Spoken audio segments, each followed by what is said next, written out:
ताज्या बातम्यांसाठी पाहत रहा तीचा सागर न्यूज। राज्यात मोठी बातमी, पार्थ पवारांचा गेम फडणवीसांनी केला। मुख्यमंत्र्यांकडून महापालिका निवडणुकीच्या तोंडावर खेळी, चंद्रकांत पाटील म्हणाले। पुण्यातील मुंढवा जमीन खरेदी प्रकरणात उपमुख्यमंत्री अजित पवार यांचे चिरंजीव पार्थ पवार यांच्या कंपनीचे नाव आल्यामुळे राजकीय वर्तुळात तर्कवितर्कांना उधाण आलं। आगामी महापालिका निवडणुका नजरेसमोर ठेवून राष्ट्रवादी काँग्रेसला दणका देण्यासाठी मुख्यमंत्री देवेंद्र फडणवीस यांनी ही खेळी केल्याचा अंदाज माध्यमांकडून बांधला जात आहे। या सर्व चर्चांवर आता मंत्री चंद्रकांत पाटील यांनी पडदा टाकला।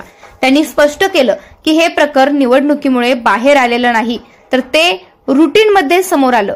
महापालिका निवडणुकांशी या प्रकरणाचा कसलाही संबंध नाही, असं चंद्रकांत पाटील यांनी ठामपणे सांगितलं।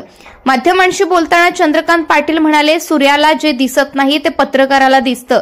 कालपासून पत्रकारांनी महानगरपालिकेच्या निवडणुकीत पक्षाला धक्का देण्यासाठी देवेंद्र फडणवीस यांनी मोठी खेळी केली, असा जो अंदाज लावला आहे तसं काही नाहीये।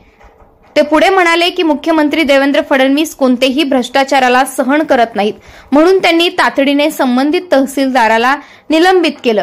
रुटीनमध्ये एखादा विषय समोर आला, परंतु चौकशी व्हायची बाकी आहे, त्यामुळे यात खरं काय आहे हे सगळं लवकरच समोर येईल। या सगळ्या प्रकरणाचा महापालिकेच्या निवडणुकीच्या दृष्टीने कसलाही संबंध नाही, असं सांगून चंद्रकांत पाटील यांनी राजकीय चर्चांना पूर्णविराम दिला। तसेच या प्रकरणाचा तपास मोठ्या वेगाने सुरू आहे। मोठे अधिकारी या प्रकरणाची चौकशी सुरू असून कोणाकोणावर गुन्हा दाखल होणार आणि कोणत्या गोष्टी समोर येणार हे पाहणं महत्त्वाचं ठरणार आहे। नेमकं काय होतंय जाणून घेण्यासाठी पाहत रहा तीचा जागर न्यूज।